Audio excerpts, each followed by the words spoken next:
Paz Senhor, meus irmãos em Cristo Jesus, obrigado por estar aí. Hoje é a lição número 2 da nossa lição da CPAD. Eu não tive a oportunidade de gravar a lição número 1, peço desculpas aos amados, mas hoje estamos iniciando a lição número 2. Para quem está acessando a primeira vez, eu sou o professor Ronald, do Instituto Teológico Metanoem, onde ministramos aulas de bacharel em Teologia e o médio. Hoje nós vamos falar sobre a lição 2. O tema é os artesãos do tabernáculo. No seu texto áureo está em 1 Coríntios 12, 11. Diz assim: mas um só e o mesmo Espírito opera todas essas coisas, repartindo particularmente a cada um como quer. Ou seja, quem é que reparte? É o Espírito Santo a cada um como quer. Ou seja, é Ele quem decide, ok? A quem dar e o que dar em relação a um dom, ok? Então vamos começar desse ponto de vista que Deus conhece a nossa estrutura e sabe o dom que Ele nos pode dar. A verdade aplicada diz: o Criador dotou cada homem de talentos individuais para a sua honra e glória. Isto é a essência, meus amados irmãos, irmãs. Todo ser humano, cada pessoa tem um talento. Todo mundo. Agora isso precisa ser descoberto às vezes e trabalhado. O fato de eu ter um talento não quer dizer que isso vai se manifestar automaticamente, mas sim que eu devo reconhecer esse talento na minha vida e trabalhar nele, ok? Os objetivos da lição são 3. Primeiro, destacar como Deus chama as pessoas especiais para executar serviços especiais. E segundo, elencar as virtudes dessas pessoas, cheias do Espírito, de sabedoria, entendimento e ciência. E terceiro, conscientizar que devemos usar os talentos para a glória de Deus, ok? Bom, nosso texto de referência está em Êxodo 31, do versículo 1 ao 11. Então você vai ler em casa, tranquilo, com calma, que aí eu já vou para frente, ok? Vamos lá na introdução, diz: veremos que Deus chamou as pessoas para realizar obras especiais. Estudaremos a respeito da importância de ser cheio do Espírito para realizar uma grande obra e concluiremos como um chamado à consciência a respeito do uso do talento dado por Deus para a glória dele. Bom, homens especiais para serviços especiais. Primeiro, Bezalel e Aholiabe, chamados por Deus. Depois, a prerrogativa de Deus e a pluralidade do serviço cristão. Vamos lá, Bezalel e Aholiabe, chamados por Deus. Deus chama Bezalel e Aholiabe e os capacitou pelo Espírito Santo a fim de trabalharem em toda sorte de obra, em ouro, prata, bronze e madeira. Veja que Deus lhes dá a inteligência especificamente para trabalhar nesta área, lhes dá o dom. Tá? É importante nós entendermos que às vezes nós pensamos em dom espiritual só na área de profecia, dom da ciência, falar em variedade de línguas, milagres, maravilhas, mas também tem os dons que são de nível, vamos colocar assim, braçal. É um trabalho braçal. Deus capacita as pessoas para cada área em que há necessidade na sua obra, ok? Então aqui é um exemplo claríssimo disto. E o autor Gardner, ele nos chama a atenção, tá, para um tipo de inteligência que ele classifica, no seu livro Inteligências Múltiplas. Ele chama a área de inteligência corporal sinestésica. Estas pessoas têm uma inteligência, uma capacidade extra para trabalhar com as mãos, né? Seja, por exemplo, um pedreiro, ou um escultor, um pintor, tá? São pessoas que têm um domínio extra nas suas mãos, no seu corpo, para este tipo de trabalho. É uma inteligência, é um tipo de inteligência. Antigamente nós conhecíamos a inteligência mais matemática e humana, né? Exatas e humanas. Mas hoje, Gardner, né, e outros também, tá, nos mostram que existem vários tipos de inteligência. Ou seja, uma pessoa até mesmo, tá, pode ser um analfabeto, tá, não sabe ler de nada, mas é um perfeito artista com as mãos, ok? Então, Deus capacita, Deus chama a cada um dentro da sua área. A prerrogativa de Deus. Deus conhece a natureza de cada filho e, de acordo com ela, distribui talentos conforme a capacidade de cada um. Então, meu amado irmão, tá? Você tem que entender que você é uma peça única. Você é um ser único. A irmã aí que está me ouvindo, né? A irmã, tá? É uma peça única, tá? É uma pessoa insubstituível. Só existe a irmã com estas qualidades, tá? E também com essas limitações, né? Sim, é verdade. Cada um de nós tem os seus potenciais e também suas fraquezas. Cada um é feito assim. Mas isso, tá, nos faz justamente pessoas únicas. Veja, Pedro, por exemplo, ele tem um ministério entre os judeus. Deus chama para ele trabalhar entre os judeus. Por quê? Se você observa, Pedro, ele é medroso para poder chegar-se aos gentios. Ele tem receio. Não é medroso, talvez a palavra errada, mas tem receio. Ele se criou numa cultura tão fechada que quando Deus chama para ele evangelizar Cornélio, e olha que Cornélio já é um temente, os tementes eram pessoas que participavam, né, iam para as festas judaicas, mas não participavam dos sacrifícios, ficavam do lado de fora, tá? Mas, né, no pátio dos estrangeiros, tá? Numa área externa, mas eles temiam a Deus. Da vez que ele jejuava até, mas era um gentio. E quando Deus fala para Pedro ir para lá, Deus mostra 3 vezes a revelação, e na hora de ir, de descer do terraço onde estava, o Espírito Santo disse: vai sem duvidar. Mas mesmo assim, quando Pedro chega na casa de Cornélio, Pedro já vem se desculpando e dizendo: olha, não é lícito um judeu entrar na casa de um gentio, e já vai se desculpando, tá? Então o limite de Pedro é os judeus. A área de trabalho é os judeus. Agora Paulo não. Paulo, ele sabe entrar no meio dos gregos, sabe conversar com o grego, sabe conversar com o romano, ele sabe trabalhar em todos os contextos no meio dos gentios. Então Deus chama Paulo para os gentios.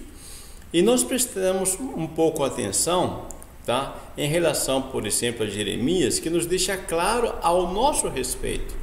Deus disse a Jeremias: antes que te formasse no ventre, te conheci, e as nações te dei por profeta.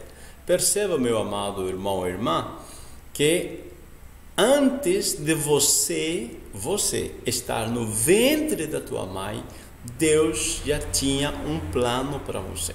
Deus já tinha um projeto para você.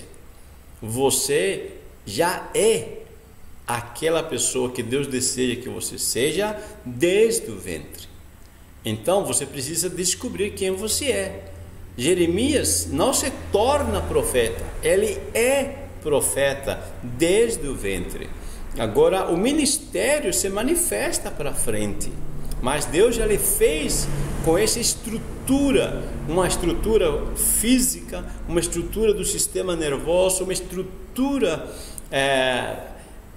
histórica de vida, tá? Tudo soma para isso. Então, meu irmão, minha irmã, você vai ter que descobrir qual o plano que Deus tem para você, qual a tua missão.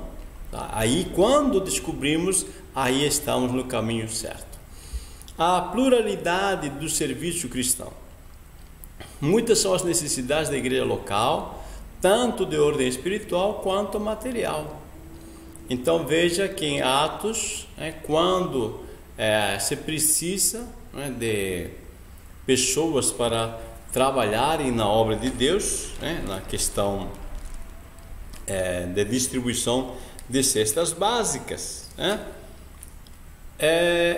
Veja, a distribuição de cestas básicas é uma questão, parece assim muito simples, mas mesmo assim, um dos requisitos é que eles sejam pessoas cheias do Espírito Santo.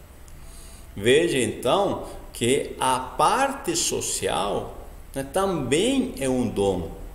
A pessoa que trabalha na área social tem que ter dom.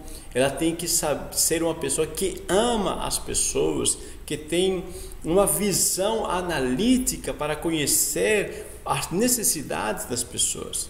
Tá? Então, cada área precisa de uma pessoa específica. É Augusto Cury que disse que no palco da vida não existe papéis pequenos, existe atores medíocres. Tá? Ou seja, qualquer função para a qual Deus te chamou, se você fizer com maestria, aí você está sendo uma pessoa de excelência.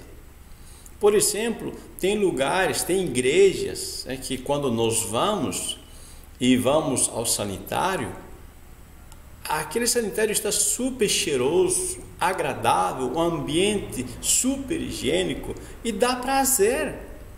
Dá prazer estar numa igreja onde está super arrumada, bem organizada. Então são pessoas que estão lá, são pessoas talentosas cuidando da área da limpeza. Então, meu amado irmão ou irmã, tá? Quando a gente fala dom, não estamos falando só do ministério pastoral, daquele que prega, daquele que é missionário, não. Tá? Nós estamos falando de todas as áreas que envolvem o desenvolvimento da obra de Deus. Cheios do Espírito, sabedoria, entendimento e ciência. Veja, cheios do Espírito para realizar a obra, ter habilidades especiais para obras especiais. Vai ser esses dois pontos que vamos tratar agora. Êxodo 31:3 disse: e o enchi do Espírito de Deus.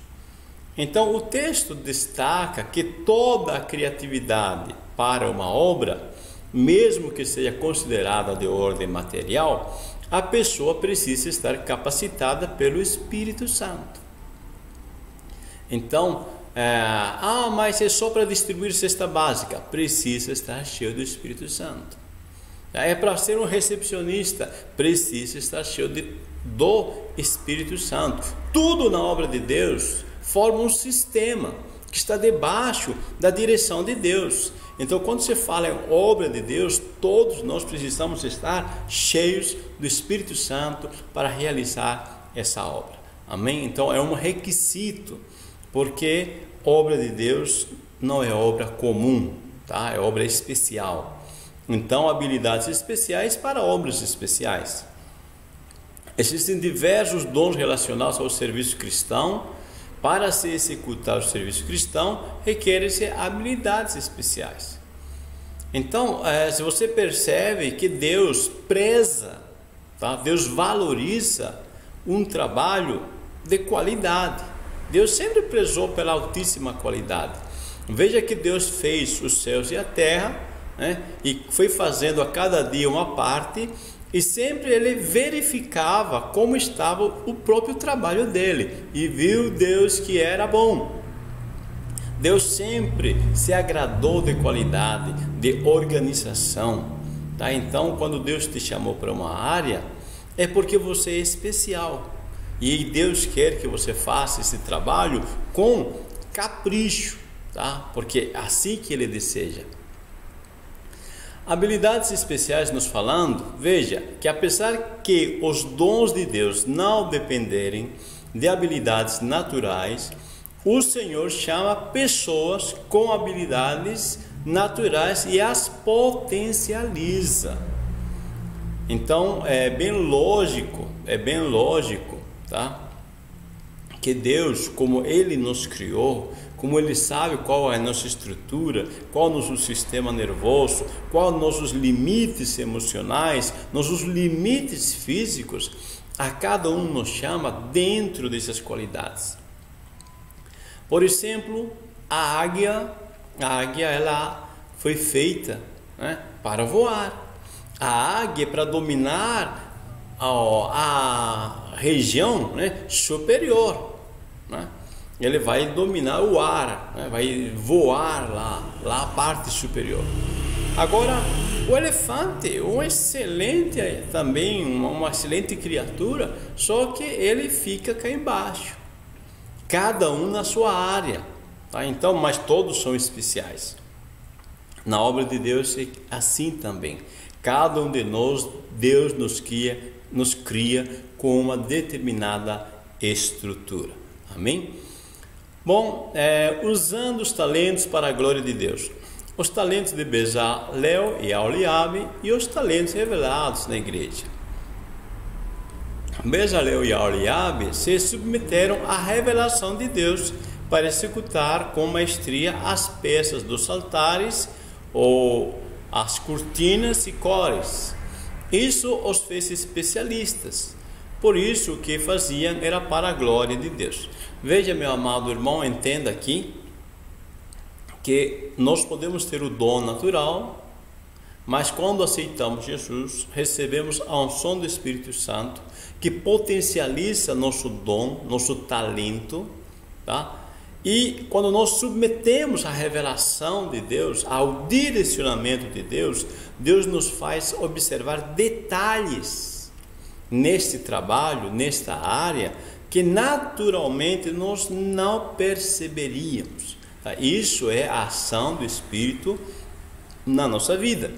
E por isso, tá, é que nós observamos esses detalhes. Portanto, tudo que é feito dentro do ministério já é para a glória de Deus, não é para nós, porque sabemos que isso não é nosso naturalmente.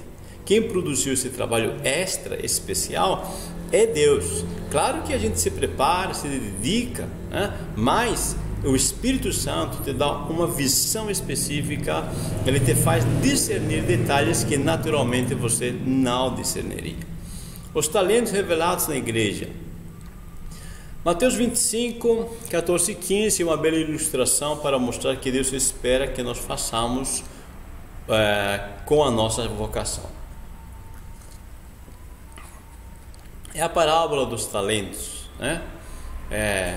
Aí nós vamos ver que desenvolver os talentos simboliza perseverar na fé e comprometer-se em colocar a serviço de Cristo tudo que o Senhor nos concedeu. Essa parábola nos mostra que o Senhor deu a uns 5, a outro 2 e a outro 1. E eu quero deixar ressaltado, claro, enfatizado que Deus não fez acepção de pessoas quando deu a uns 5, outro 2, outro 1. Lembra que Deus está dando a cada um segundo a sua capacidade. Veja, seria injusto Deus, vamos dizer, colocar um peso de 100 quilos para alguém carregar, cuja capacidade de carregar é de 20 quilos. Nem tampouco seria justo Deus colocar um peso de 100 quilos para quem que aguenta só 50. Então Deus dá a cada um segundo a sua capacidade. Então Deus nos conhece a nossa estrutura. Então não há acepção de pessoas, aqui há um cuidado de Deus especial para cada pessoa. Agora temos uma pergunta, né? Por que aquele homem, aquele que recebeu um talento, escondeu o talento? O que fez que ele tomasse essa atitude de esconder o talento? Observe o texto bíblico que nos disse: e veio outro dizendo: Senhor, aqui está a tua mina, que guardei no lenço, porque tive medo de ti, que és homem rigoroso, que tomas o que não puseste e cegas o que não semeaste. Porém ele lhe disse: mau servo, pela tua boca te julgarei. Sabias que eu sou homem rigoroso, que tomo o que não pus e cego o que não semeei. Primeira observação, meu amado irmão ou irmã: este homem tem medo. E o medo te faz criar coisas negativas na cabeça. Então este homem com medo, ele cria na sua mente uma imagem negativa do seu senhor, do seu patrão. Ele vê o patrão como alguém rigoroso, alguém injusto, que vai tomar o que não pôs e vai cegar o que não semeou. Então este medo amarrou ele, este medo escravizou, esse medo fez que ele se paralisasse e assim perdeu a bênção da sua vida. Veja que o Senhor lhe disse: mau servo, pela tua boca te julgarei. Ou seja, pela forma que você me interpreta, porque você diz que eu sou injusto, né? Porque você está me dizendo que eu sou um carrasco, por estas tuas palavras eu vou te julgar dessa forma. Então, meu irmão, vamos pensar um pouquinho. Como que eu enxergo Deus? Quem é Deus para mim? Como que eu interpreto Deus? Deus é alguém sentado no trono com chicote na mão, pronto a castigar? Ou Deus é aquele que está sempre nos dando oportunidade para sermos pessoas melhores que ontem? Como você interpreta Deus vai determinar tuas ações. Se você tem medo de Deus, talvez você fique paralisado. Mas se você entender que Deus é Pai e sempre te apoia, sempre está torcendo por você, sempre quer o melhor para você, você não vai ter medo de agir, porque você sabe que você tem um Deus que te compreende, mesmo que você falhe, que você erre, mas você se levanta de novo e prossiga de novo até conseguir aquilo que está na missão, na visão que Deus tem para você. Concluindo, meus amados, no reino de Deus muitas habilidades poderão ser utilizadas, não somente as de caráter espiritual, mas também as de caráter social, educacional e material, ou seja, braçal. Esforcemos-nos com esmero e amor. Então nós já vimos de forma clara aqui, que qualquer habilidade, não é só questão espiritual, mas qualquer talento, qualquer atividade na igreja precisa ser feito cheio do Espírito Santo, com capricho e com amor. Destacamos como Deus chama as pessoas especiais para executar serviços especiais. Elencamos as virtudes destas pessoas, ou seja, elas devem ser cheias do Espírito, sabedoria, entendimento e ciência. Também conscientizamos que devemos usar os talentos para a glória de Deus, uma vez que a obra é capacitação do Espírito Santo, então toda a glória pertence a Ele. Amém? Meus amados, inscreva-se agora em nosso canal. Você que não se inscreveu, está participando da primeira vez, inscreva-se no nosso canal, porque sendo assim, você vai receber a lição assim que for lançado no ar. Ok? E compartilhe também, abençoe as pessoas. Tem tantas pessoas que estão desanimadas, achando que não tem talento, achando que não são ninguém, porque se comparam com os outros. Compartilhe esse vídeo, abençoe vidas. Amém? Deus te abençoe. E se você é professor da escola dominical, quer usar este slide, embaixo tem um link, você clica, o slide, esse PowerPoint vai baixar para teu computador, para teu celular, gratuitamente. Amém? Faça bom uso. Deus te abençoe. A paz do Senhor Jesus.